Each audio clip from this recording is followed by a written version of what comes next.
antara muda dan tua, ilmu bersemi. Pembelajaran Islam bukanlah mimpi.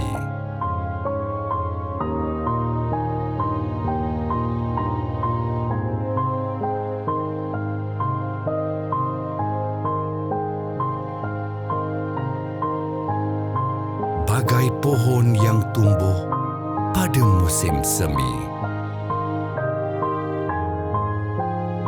menjadi teladan pengalaman yang berarti.